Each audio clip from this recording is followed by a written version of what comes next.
कोई भी सपना साकार करने के लिए सबसे जरूरी है सही कोच का होना। चुनिए IIEL को और करें अपने इंग्लिश का सपना साकार।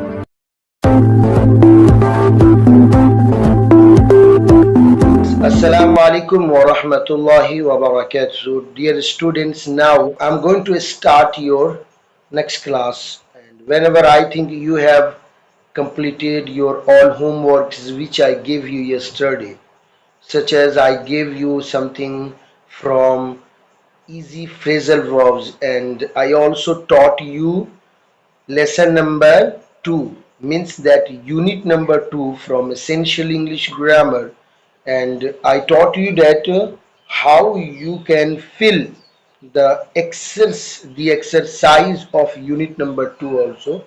So I hope that you have filled up also. So dear students, in unit number 2 I taught you that how you can ask questions. You know very well there are two kinds of questions. How many kinds of questions? There are two kinds of question. First is that yes no question, and second is that WH question. How you can ask yes no question? So I have taught you that if you want to ask yes no questions, then you'll have to put is, are, am before the subject. Okay, dear students. For example, am I, are you, is he, is she, is it, is name, is this, is that.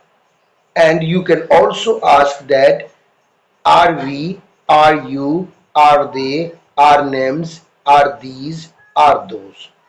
So dear students, after that I taught you something that how you can ask WH question, how you can use question words such as what time, when, where, why, who, whom, whose. Okay, dear students.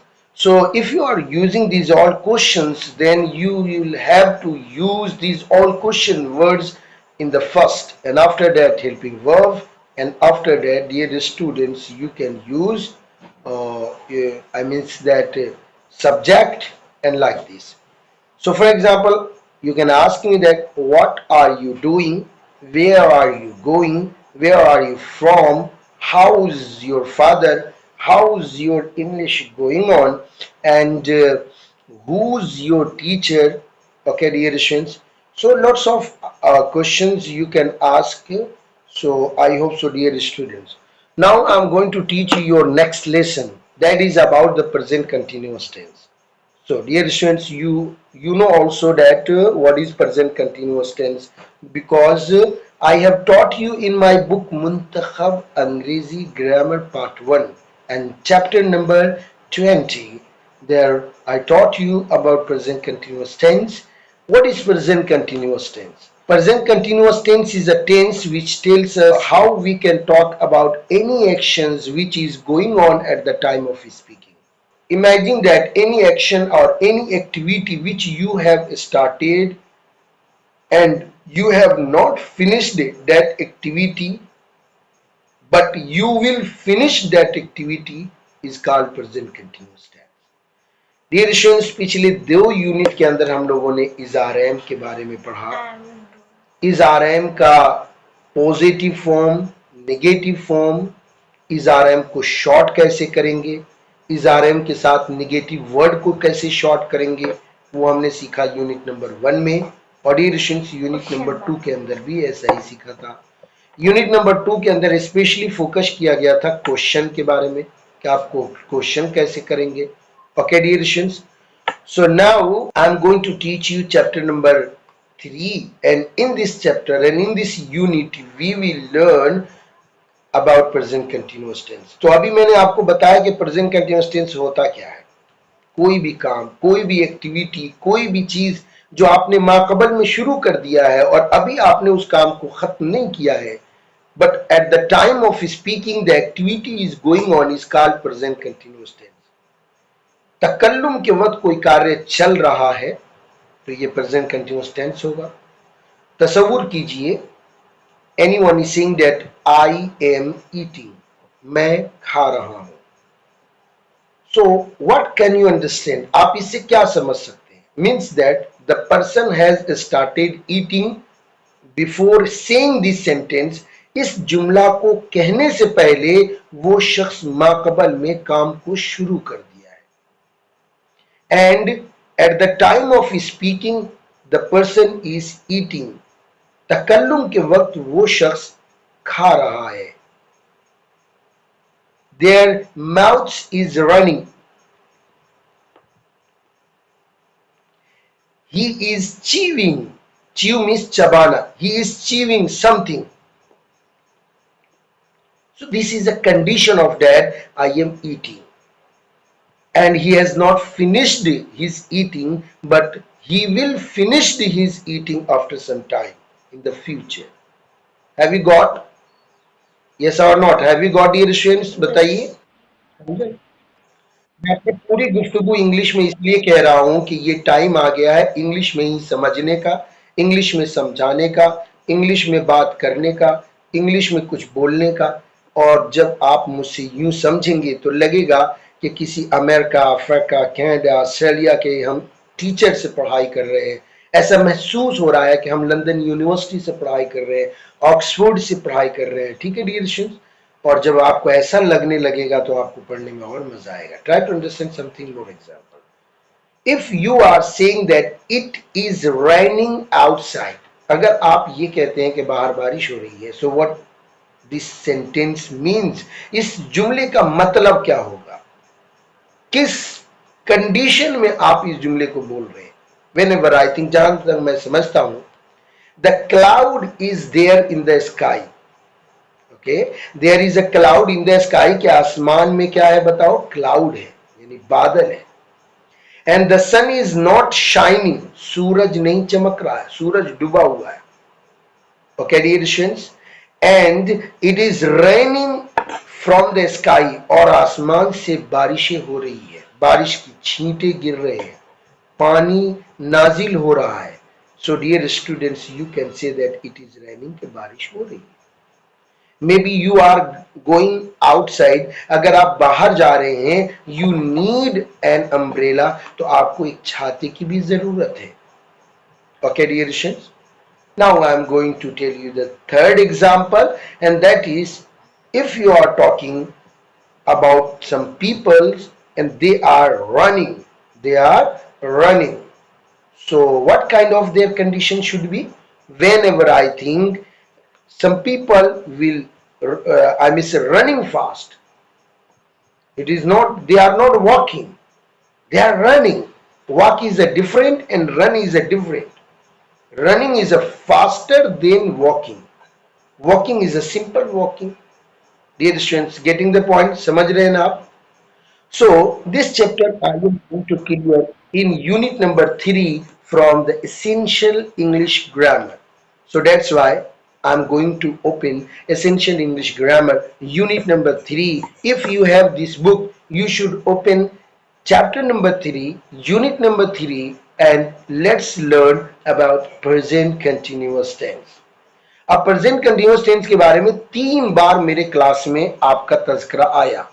याद कीजिए कि जब आपने मेरे course शुरू किया था dear students, वो जमाना था, उस वक्त मैंने ट्रांसलेशन के ज़ैल में इज़ारएम को समझाया था. फिर इज़ारएम प्लस नाउन, इज़ारएम प्लस एडजेक्टिव और इज़ारएम प्लस आईएनजी फॉर्म के जरिए से जुमले बनवाया था. वो ट्रांसलेशन के ज़ैल में था. उस वक्त हमारा जो अंग्रेजी ग्रामर का सबक चल रहा था वो लेसन नंबर 2 और 3 चल रहा था. तो वहां हम ABCD की पढ़ाई कर रहे थे, लेकिन जुमले बना रहे थे इज़ारएम आईएनजी फॉर्म से.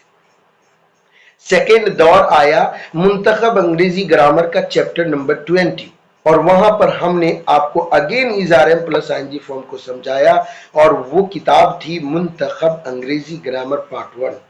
तो चैप्टर नंबर 20 के अंदर, चैप्टर नंबर 21 के अंदर और चैप्टर नंबर 23 के अंदर डियर स्टूडेंट्स हम लोगों ने बल्कि 22 के अंदर हम लोगों ने is are am plus ING form, is are am plus being plus third form और इज़ारएम प्लस नाउन को समझा था. और अब हम पहुंच चुके हैं एसेंशियल इंग्लिश ग्रामर में, और यहां भी इसका जो फर्स्ट यूनिट था उसके अंदर भी हमने इज़ारएम के बारे में पढ़ा, सेकेंड यूनिट में भी पढ़ा, और थर्ड यूनिट में भी हम पढ़ने जा रहे हैं इज़ारएम के सिलसिले में ही. is, are very common and usual helping verbs in English language, which are used to express and talked about the present tense. That's why I would request you that please listen to me carefully and let's start. पूरा का पूरा class अभी जो मैंने दिया अब तक 15 से 20 मिनट मुझे इंग्लिश बोलते हुए हो गए। मैंने उर्दू का बराए नाम कहीं कहीं दो चार लफ्ज को यूज किया, वरना पूरा का पूरा जो कुछ भी अभी समझा रहा था वो इंग्लिश टू इंग्लिश था। क्या आपको लग नहीं रहा था कि सर वाओ कितना इमेजिंग क्लास चल रहा है, कितना मजा आ रहा है? ऐसा लग रहा है कि sir we are learning from London, we are learning from America, we are learning from Cambridge, we are learning from Oxford.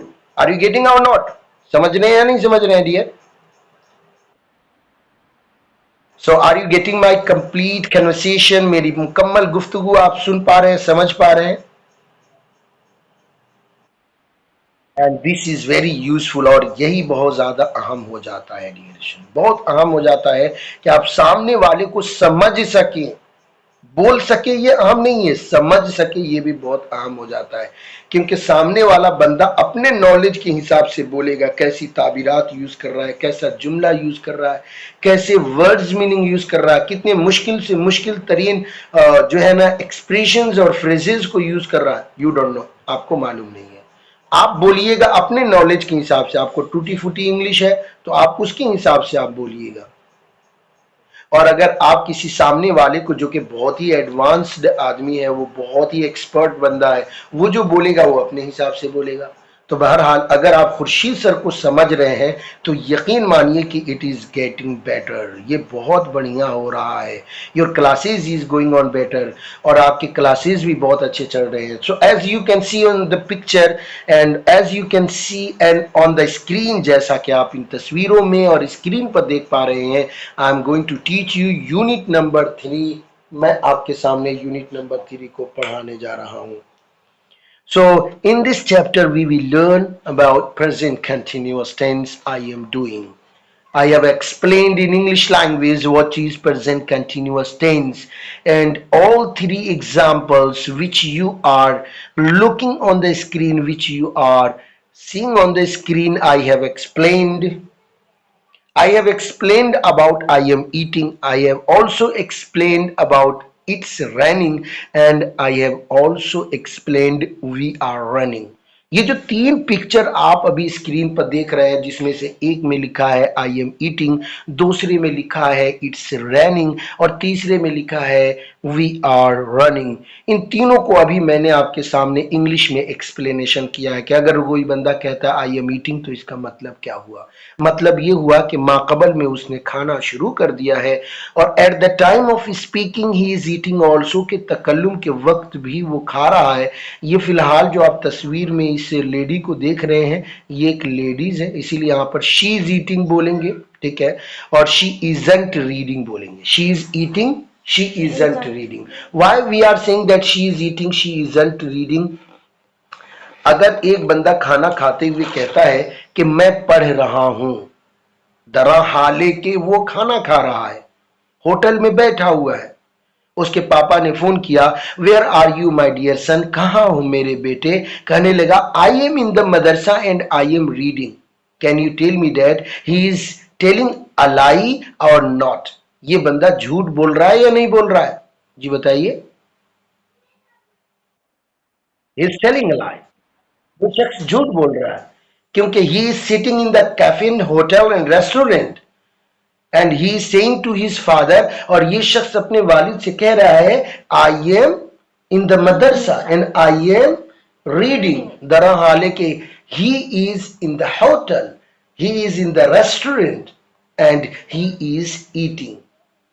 तो जब हम अपनी जुबान से कोई भी प्रेजेंट कंटिन्यूअस का जुमला बोले, तकल्लुम करे, और वो अम्रे वाक़े के मुआफिक ना हो, यानी खबर तो दिया कि आई एम रीडिंग, और अम्रे वाक़े में क्या हो रहा है? आई एम ईटिंग, ईटिंग हो रहा है। तो जो काम आप अपनी जुबान से बोल रहे हैं, वो काम अगर नहीं कर रहे हैं तो इसका मतलब आप टेलिंग अ लाई कर रहे हैं, ठीक है डियर स्टूडेंट्स। तो प्रेजेंट कंटिन्यूअस के अंदर ये पॉइंट बहुत अहम हो जाता है कि आप कोई भी चीज बोलें तो जब जुबान से आप कोई एक्शन के बारे में बात करें तो वो एक्शन आपके जिस्म से सादिर हो रहा हो, ये बहुत इंपॉर्टेंट हो जाता है। तो आप कहते हैं आई एम ईटिंग, इसका मतलब ये होगा she is eating, she isn't reading, वो खाना खा रही है, वो पढ़ाई नहीं कर रही है। नेक्स्ट इमेज, दूसरी तस्वीर में देखें dear students, here is written it's raining, बारिश हो रही है। इसका मतलब क्या हुआ, जब बारिश होगी तो मैंने अभी इंग्लिश लेक्चर में सब कुछ बताया कि देयर इज अ क्लाउड, यहां पर एक बादल है, and he is a man, ये एक शख्स है, ही हैज अम्ब्रेला, इसके पास छाता है, the drop of rain is falling from the sky, the drop of rain यानी बारिश की बूंदे आर फॉलिंग फ्रॉम स्काई, आसमान से गिर रही हैं। So it means that it's raining, बारिश हो रही है, the sun isn't shining, और सूरज चमक नहीं रहा है। Dear students, next और थर्ड नंबर के इमेज में you can see, आप देख सकते हैं, here is written we are running, हम लोग दौड़ रहे हैं, and you want to talk about them, अगर आप इनके बारे में बातें करें जो कह रहे हैं कि हम लोग दौड़ रहे हैं और हकीकत में नजर आ रहा है तस्वीर में कि ये लोग बहुत तेजी से दौड़ रहे हैं, इसका मतलब हुआ कि दे आर रनिंग, ये लोग दौड़ रहे हैं, एंड दे आरंट वॉकिंग, ये लोग चल नहीं रहे। Am I right and wrong, मैं सही हूं या गलत dear students? So have you understood the first image, second image and third image? मुसन्निफ ने जो तस्वीरों से आपको समझाना चाहा है प्रेजेंट कंटिन्यूअस को, क्या आप वो लोग समझ गए हैं? Yes. Now I am going to teach the next paragraph, what is written there and how kind of information and education will you get from this paragraph. Listen to me carefully. Dear students, the present continuous is am, okay, plus doing, eating, running, writing. कहते हैं कि क्या होता है present continuous tense, तो जवाब है present continuous tense होता है इज आर एम, और इज आर एम के बाद कोई भी वर्ब हो और उसमें आईएनजी लगा हुआ हो। सो आईएनजी शोइंग कंटिन्यूअस, आईएनजी किसको शो कर रहा है बताओ? कंटिन्यूअस को। जहां भी देखो, इसलिए देखो डूइंग में डीओ को बोल्ड नहीं किया इन्होंने, किसको बोल्ड किया? आईएनजी को बोल्ड किया। ईटिंग में आईएनजी को, रनिंग में भी आईएनजी को, राइटिंग में भी आईएनजी को बोल्ड किया है, और इजआरएम को बोल्ड किया है। इजआरएम टेल्स अस अबाउट प्रेजेंट। किसी भी जुमला में अगर आपको इजआरएम नजर आता है तो आंख बंद करके आप तसव्वुर कीजिएगा कि ये प्रेजेंट का सिगा है, और जैसे ही इजआरएम के बाद वाले वर्ड में आईएनजी नजर आ जाए तो समझ जाइएगा कि ये कंटिन्यूअस है। Dear students, Raymond Murphy is an English people, ये एक अंग्रेज है और आप लोग इंडियन हैं। अगर उन्हें पता होता कि मैं किसी इंडियन को पढ़ा रहा हूं या इंडियन के लिए बुक लिख रहा हूं और उन्हें भी हिंदी और उर्दू आती होती, तो वो मेरे जैसा आपको समझाते कि जिस जुमले में रहा, रही, रहे पाया गया हो वो कंटिन्यूअस है, और है, हैं, हो, हूं पाया गया है वो क्या है?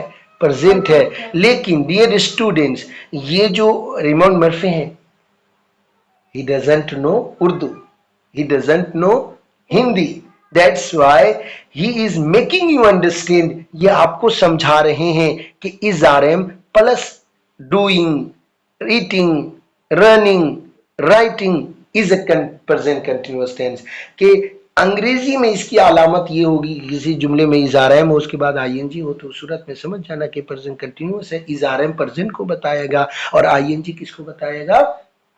कंटिन्यूअस को बताएगा। डियर स्टूडेंट्स, अब अगर आप किसी मुस्बत जुमले को बनाते हो तो आप बॉक्स में नजर रखिएगा। अगर आप कोई मुस्बत जुमला बनाते हैं तो आप बोलेंगे आई एम और आईएनजी, ठीक है डियर स्टूडेंट, किसी भी वर्ब में आईएनजी। और dear students, he she it के साथ बात कर रहे हैं तो आप इज लाएंगे और आईएनजी लाएंगे। वी यू दे के साथ आर और आईएनजी लाएंगे। लेकिन if you want to make negative sentence dear students, अगर आप नेगेटिव सेंटेंस बनाना चाहते हैं, सो हाउ यू कैन, कैसे करेंगे डियर स्टूडेंट्स? तो नेगेटिव सेंटेंस बनाने के लिए इन्होंने मेंशन किया है ब्रैकेट में नॉट, लेकिन ध्यान में रखिए कि ये नॉट आया कहाँ है। So as you can see on the screen, जैसा कि आप स्क्रीन पर देख रहे हैं कि ये नॉट हमारा एम के बाद में और आईएनजी से पहले, जिस काम को आप नफी करना चाहते हैं, मना कर रहे हैं कि मैं काम नहीं कर रहा हूं, तो बोलेंगे आई एम नॉट वॉकिंग। आप मना कर रहे हैं कि वो खेल नहीं रहा है, तो बोलेंगे ही इज नॉट प्लेइंग। अगर कहना है कि वे लोग बात नहीं कर रहे हैं, तो बोलेंगे दे आर नॉट टॉकिंग, या बोलेंगे they aren't talking. Dear students, तो निगेटिव सेंटेंस कैसे बनेगा वो क्लियर हो गया, और इंट्रोगेटिव सेंटेंस आप कैसे बनाएंगे वो आपको बखूबी मालूम है कि इंट्रोगेटिव सेंटेंस बनाने के लिए हम इज आर एम को आई, ही, शी, वी, यू, दे पर हम क्या करेंगे बताओ, मुकद्दम करेंगे। इससे हमारा इंट्रोगेटिव सेंटेंस बन जाएगा। Let's read more example dear students.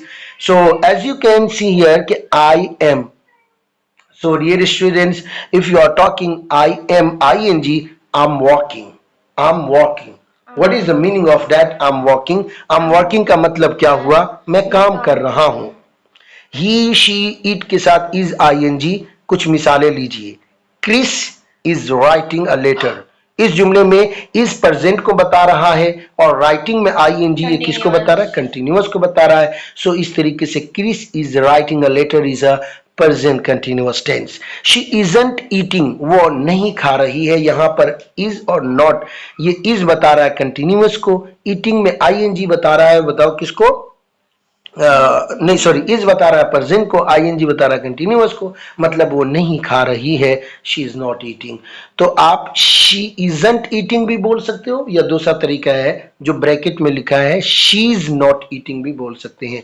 अगला जुमला है the phone is ringing, phone बज रहा है। वी आर हैविंग डिनर, हम लोग डिनर कर रहे हैं। You are not listening to me, आप मेरी बात नहीं सुन रहे हैं। The children are doing their homework, और बच्चे अपना काम कर रहे हैं। So I hope so dear students, point number A के अंदर जो बात जिक्र की गई थी तस्वीरों में और ये बॉक्स में जो कुछ भी रेमंड मर्फी ने आपको समझाया है वो समझ में आ गया होगा।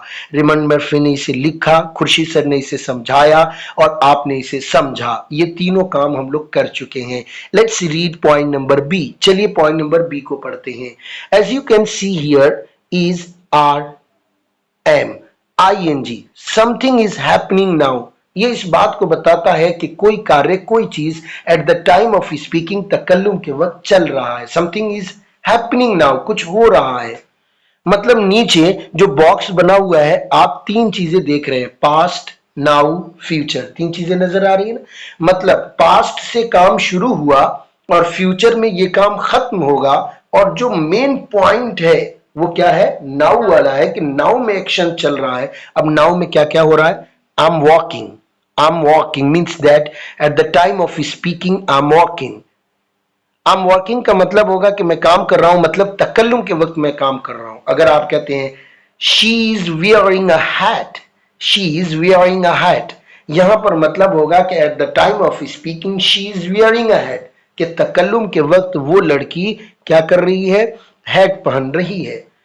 दे आर प्लेइंग फुटबॉल, वे लोग फुटबॉल खेल रहे हैं। Means that now at the time of speaking they are playing football, अभी तकल्लुम के वक्त वो लोग क्या कर रहे हैं बताओ, फुटबॉल खेल रहे हैं। नेक्स्ट सेंटेंस है I am not watching television, कि मैं टेलीविजन नहीं देख रहा हूं। Means that at the time of speaking, तकल्लुम के वक्त, जिस वक्त ये जुमला मैं बोल रहा हूं उस वक्त मैं टेलीविजन नहीं देख रहा हूं।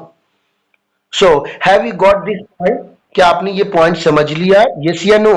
वी आर हैविंग डिनर, हम लोग डिनर कर रहे हैं। इस जुमले के अंदर हैव किस माना में है, वी आर ईटिंग के माना में है।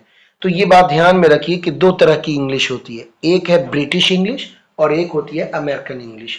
ब्रिटिश इंग्लिश में किसी भी चीज को खाने पीने के लिए लफ्ज हैव को प्रयोग किया जाता है, चुनांचे अंग्रेज ज्यादातर लफ्ज हैव को ही प्रयोग करते हैं। कैसे, अगर वो चाय पी रहे हैं तो बोलेंगे कि I am having T, I am having coffee, I am having dinner, I am having lunch, I am having breakfast. अगर वो पानी पी रहे हैं तो बोलेंगे आई एम हैविंग वाटर।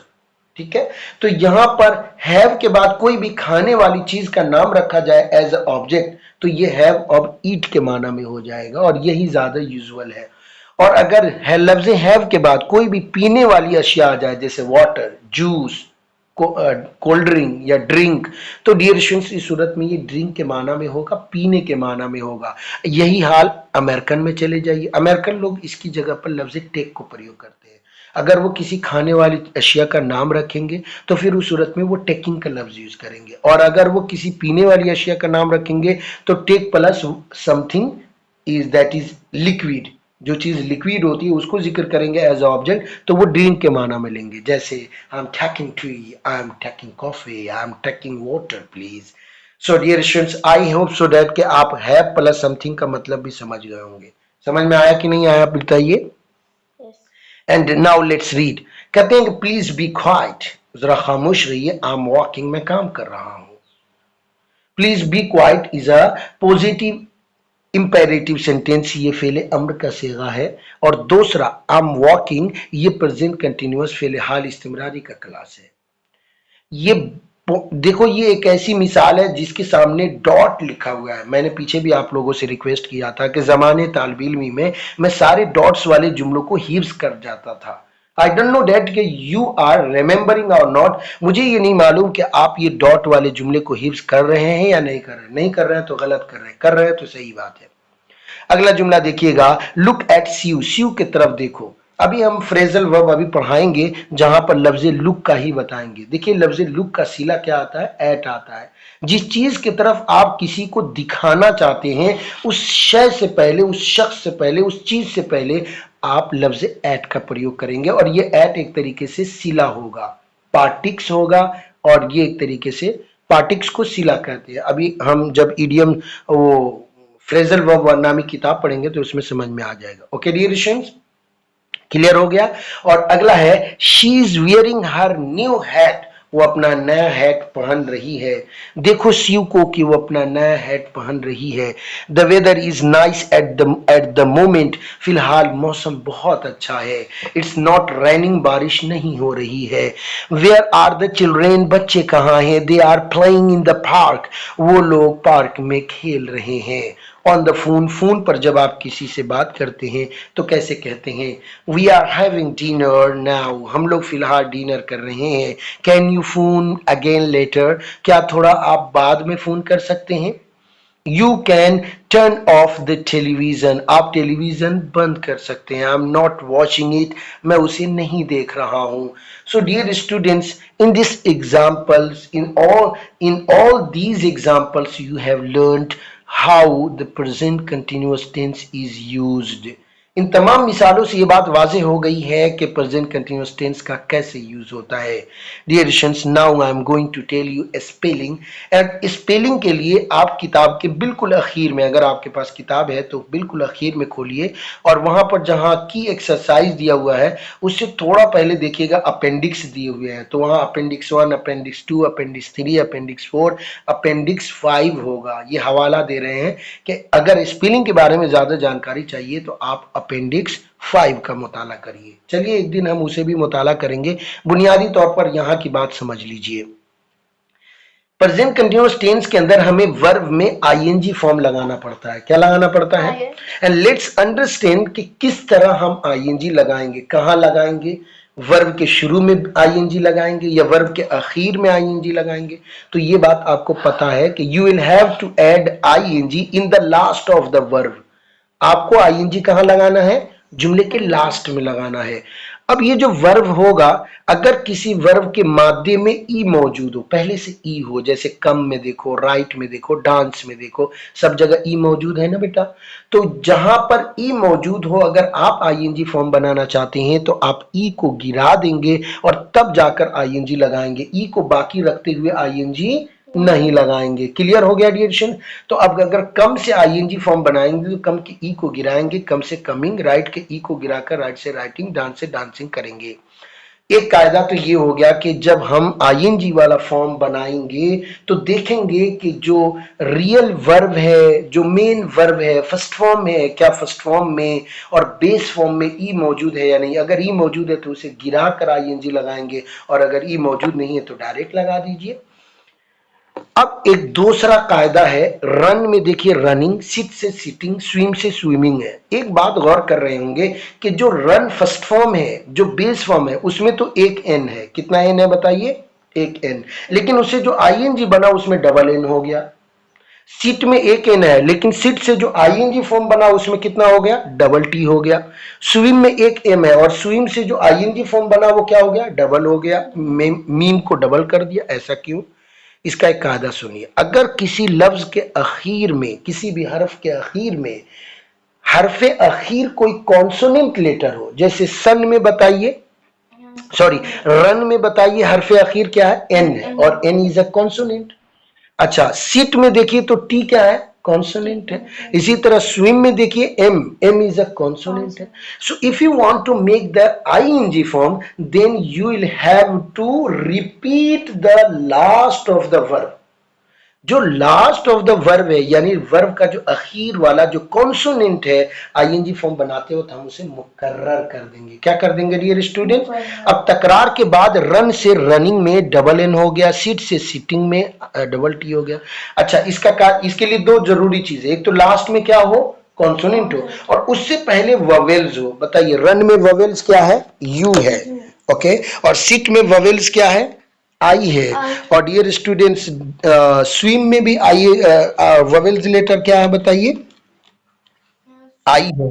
तो इसी वजह से इसके अंदर इसको मुकर्रर कर दिया गया। तो आईएनजी फॉर्म बनाने के दो अच्छे कायदे समझ में आ गए, बहुत जबरदस्त वाले जी। और तीसरा कायदा समझिए। तीसरा कायदा यह है कि अगर कोई वर्ब जो कि बेस फॉर्म में आई और ई पर इख्तिताम हो रहा हो, कहां खत्म हो रहा हो? आई और ई पर, तो जब हम उससे आईएनजी फॉर्म बनाएंगे ना, तो उस आई और ई को वाई से बदल देंगे। ऐसा क्यों? ऐसा इसलिए कि आई और ई ये खुद एक तरीके से क्या है? वोवेल्स हैं। तो पहले से दो वोवेल्स मौजूद हैं और उसमें एक आईएनजी वाला भी आई आएगा, तो ट्रिपल वोवेल्स हो जाएंगे और ये हमारे लिए जबान पर बहुत सिकल होंगे। इसीलिए एक मिनी वोवेल्स लेटर है, एक है मुकम्मल वोवेल्स लेटर और एक बताओ क्या होता है? मिनी। मिनी वोवेल्स लेटर में क्या होता है कि लफ्जे वाई है तो आप आई और ई के जगह वाई को रखेंगे और लाई से लाइंग बना देंगे। क्लियर हो गया डियर स्टूडेंट्स? हाँ या ना बताइए।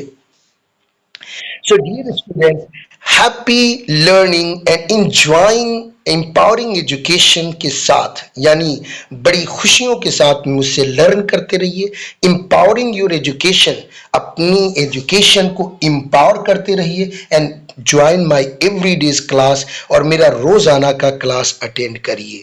And if you are watching this video on YouTube, so I humble request you that please subscribe my channel so that you can update. And I wanna say you date, और मैं ये कहूंगा कि sir आप YouTube पर मैं पूरे diploma course की वीडियोस अपलोड नहीं करने जा रहा हूं।